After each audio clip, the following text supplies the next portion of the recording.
Russia launched a massive overnight strike after what Moscow called Ukrainian terror attacks on civilian targets inside Russia.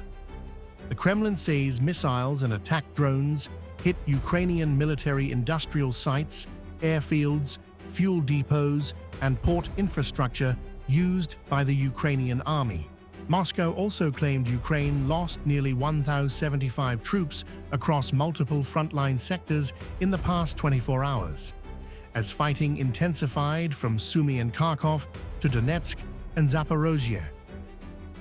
Russia says the strikes targeted the backbone of Ukraine's war effort, including military factories, transport hubs, and energy infrastructure supporting frontline operations. State media also claimed several Western-supplied armored vehicles and artillery systems were destroyed. The Kremlin's message was direct. Attacks inside Russian territory will trigger heavier strikes across Ukraine's military network.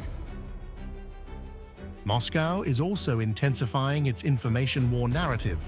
Russia claims Ukraine is increasingly using drones against civilian infrastructure, while insisting Russian strikes are aimed only at military-related targets.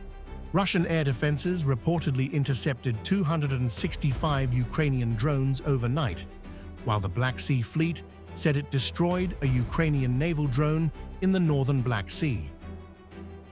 Despite the escalation, the Kremlin says diplomacy remains possible. Spokesman Dmitry Peskov said the peace process is on hold, but added Moscow still expects the United States to continue mediation efforts. Peskov also rejected Zelensky's warning that Russia could use Belarus to attack NATO or Ukraine, calling the accusation an attempt to prolong the war.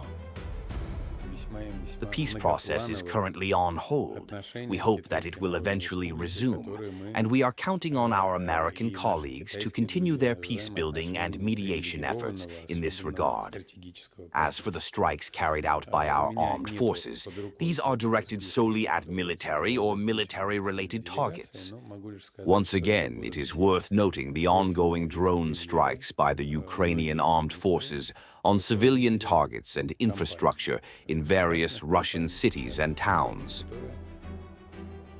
Alongside the strikes, Moscow is projecting geopolitical strength. Ahead of Vladimir Putin's upcoming China visit, the Kremlin highlighted its special strategic partnership with Beijing and promised deeper cooperation in trade, energy, and security. Russia's broader message is becoming clear: maintain military pressure on Ukraine while showing the world that Moscow is not isolated despite Western sanctions and support for Kyiv.